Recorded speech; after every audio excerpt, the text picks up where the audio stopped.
Since I'm speaking about Martin Luther, who, as you well know, is famous for marrying a nun,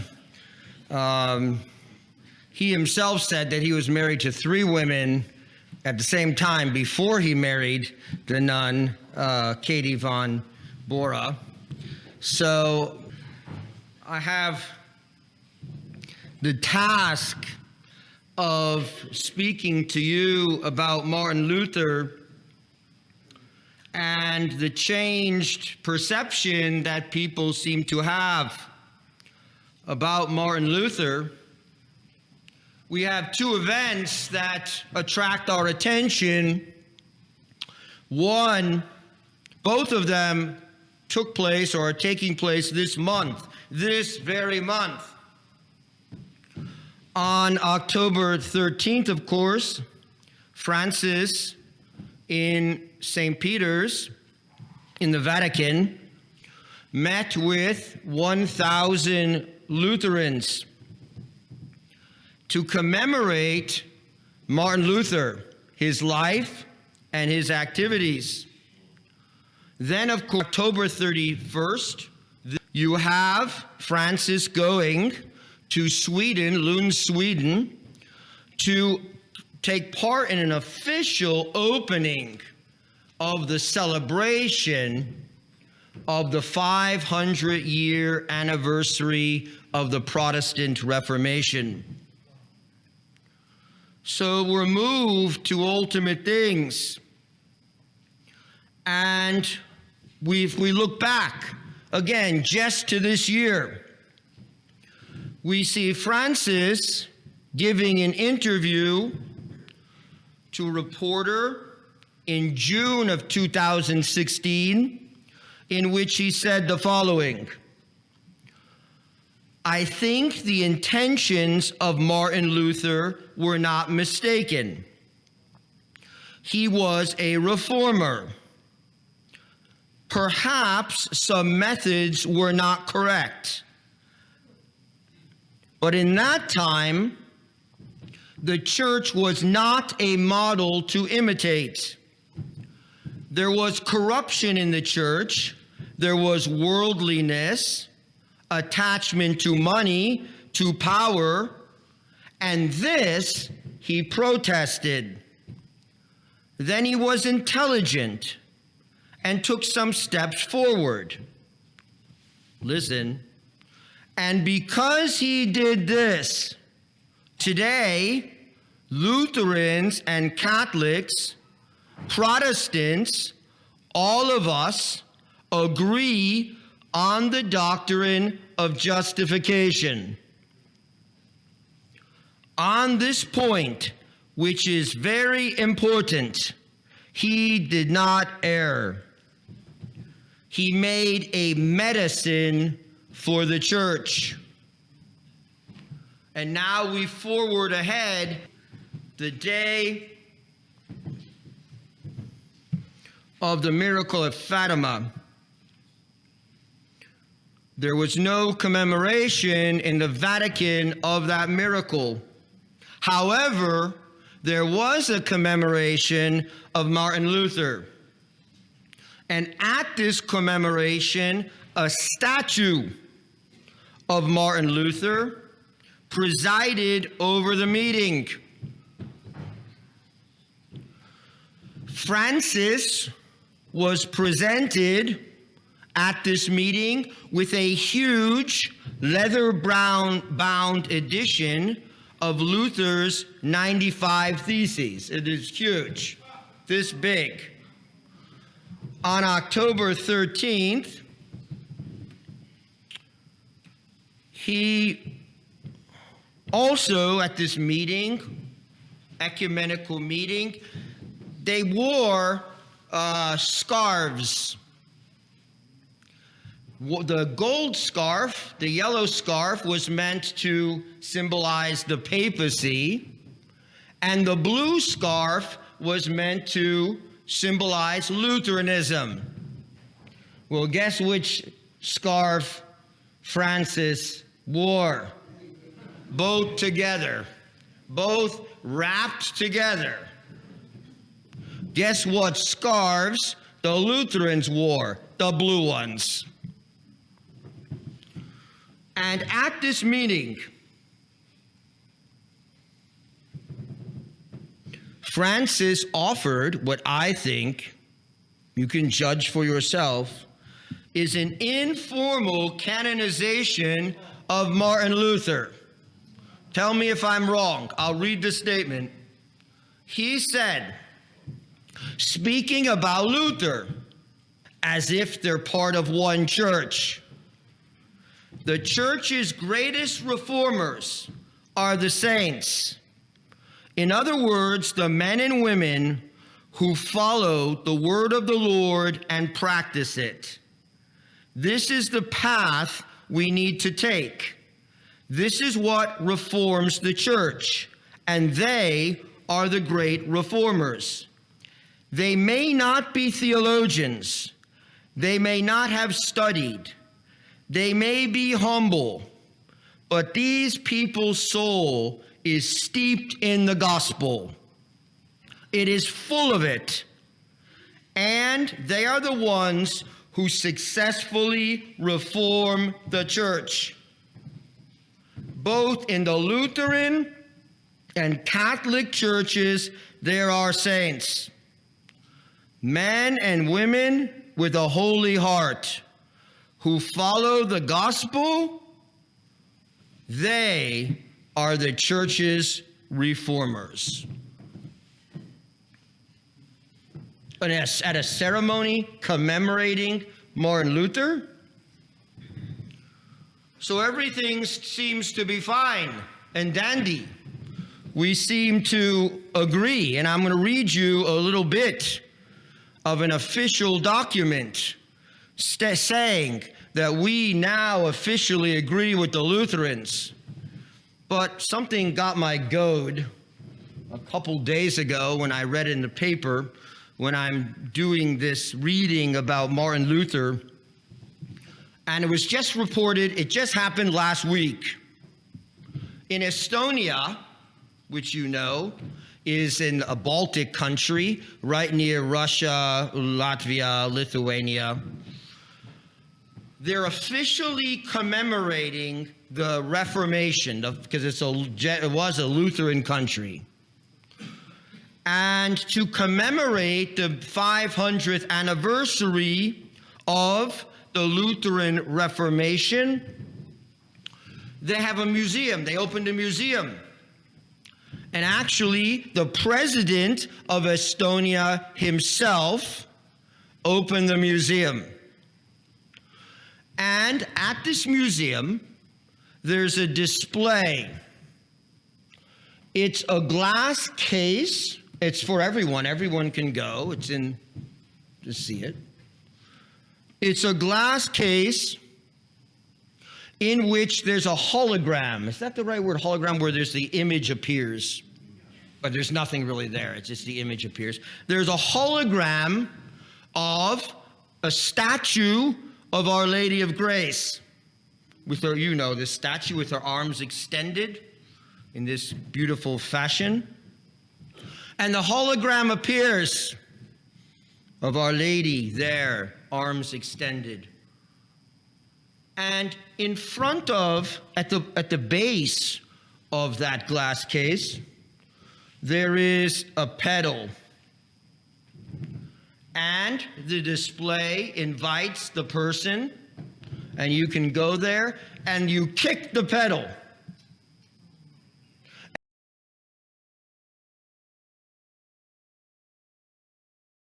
And when you kick that pedal, the image explodes, shatters, and instead what appears are the words Reformation.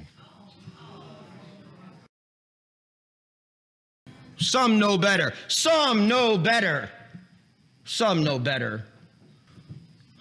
But we have not only these unofficial problems with regard to Luther, but we also have official problems. As you know, and this is a matter of fact, in 1999, there was signed what is called a joint declaration on justification between the representatives of the Vatican and the representatives of Lutheranism. And in that declaration, it says, this declaration encompasses a consensus on basic truths of the doctrine of justification and shows that the remaining differences are no longer the occasion for doctrinal condemnations. What does this mean? This means that the problems of 1517 are solved, with only a few differences remaining.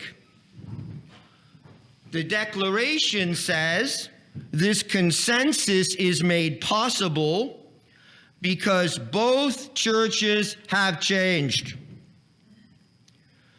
I read the declaration. This declaration is shaped by the conviction that in their respective histories, our churches have come to new insights. Developments have taken place which not only make possible, but also require the churches to examine the divisive questions and condemnations and see them in a new light. The teaching of the Lutheran churches presented in this declaration, which is just Luther's presentation, by the way, the teaching of the Lutheran churches presented in this declaration does not fall under the condemnations from the Council of Trent. And the condemnations in the Lutheran confession do not apply to the teaching of the Roman Catholic Church presented in this declaration. Thank you very much. By this new consensus, nothing is thereby taken away from the seriousness of the condemnations related to the doctrine of justification. So he's talking about the condemnations of the Council of Trent. And this is what the declaration says. I'm quoting. Some were not simply pointless. They remain for us salutary warnings to which we must attend in our teachings. When you say some of these condemnations were not simply pointless, what are you saying? Some were simply pointless. And to me, this seems like a grave insult to the teaching authority of the church. So are we all Lutherans now? Do we all agree with Martin Luther?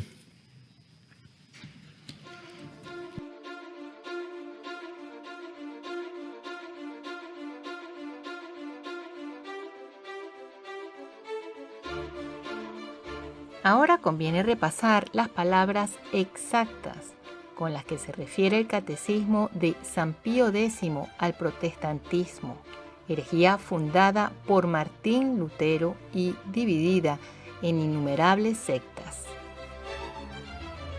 El protestantismo, o religión reformada, como orgullosamente la llaman sus fundadores, es el compendio de todas las herejías que hubo antes de él, que ha habido después y que pueden aún nacer para ruina de las almas.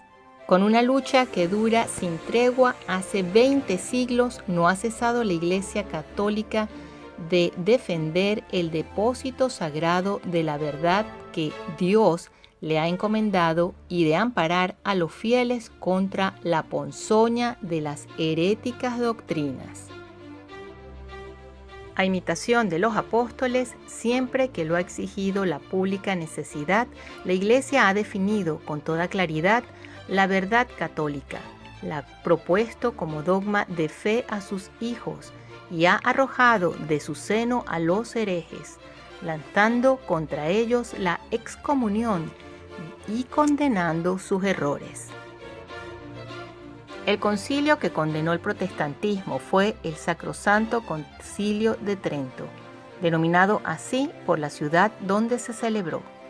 Herido con esta condenación, el protestantismo vio desenvolverse los gérmenes de disolución que llevaba en su viciado organismo.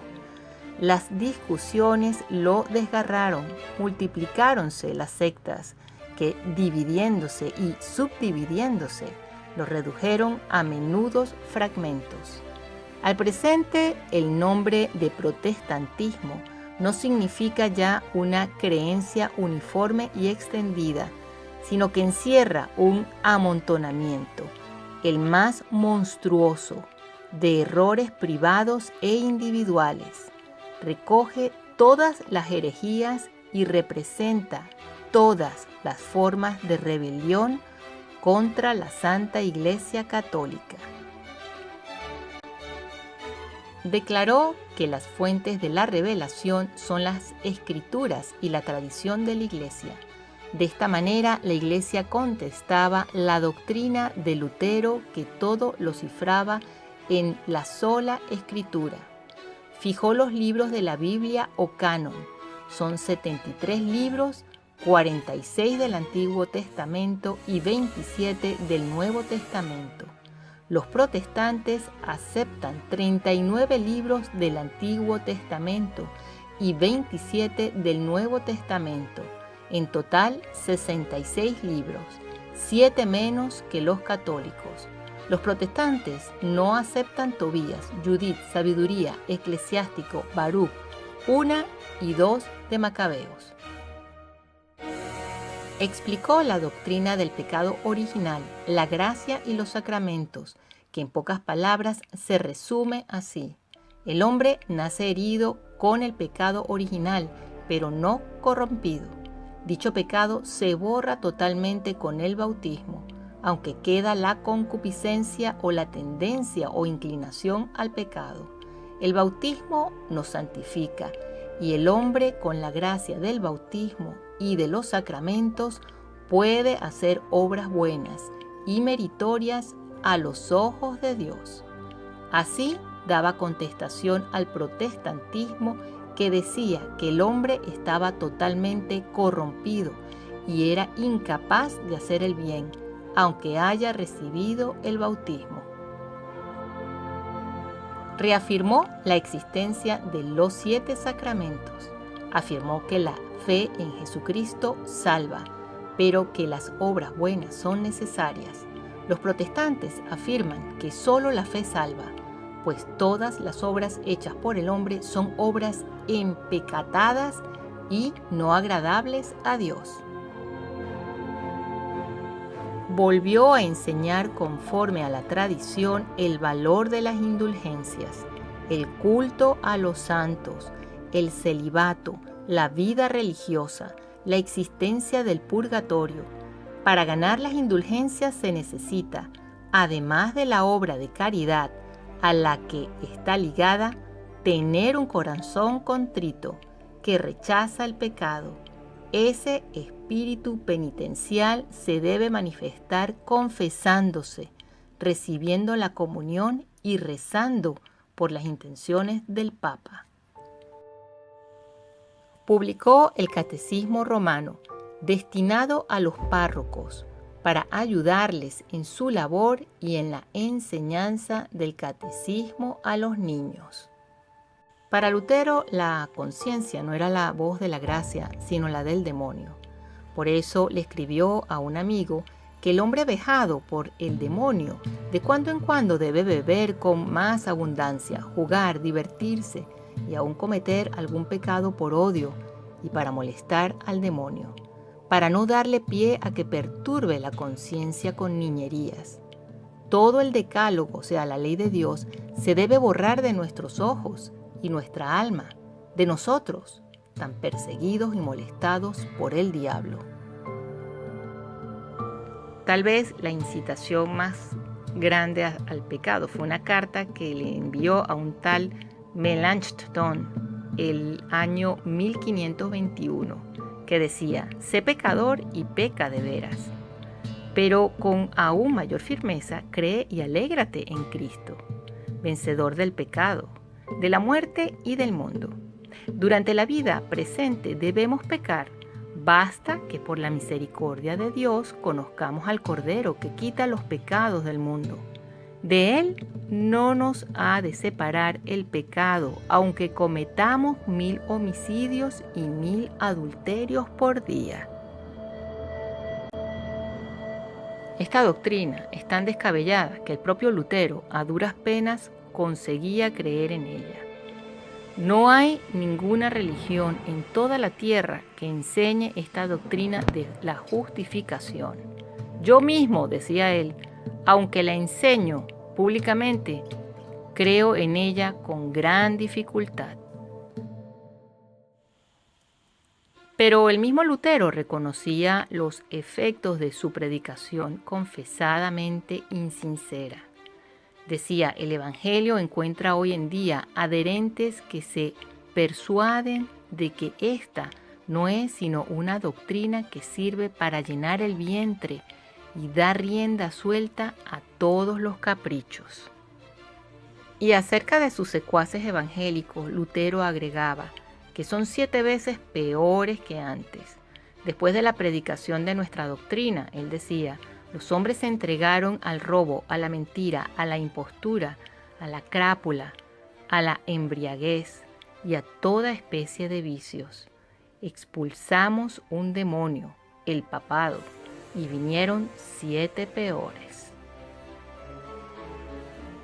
También decía, después que comprendimos que las buenas obras no son necesarias para la justificación, quedamos mucho más remisos y fríos en la práctica del bien.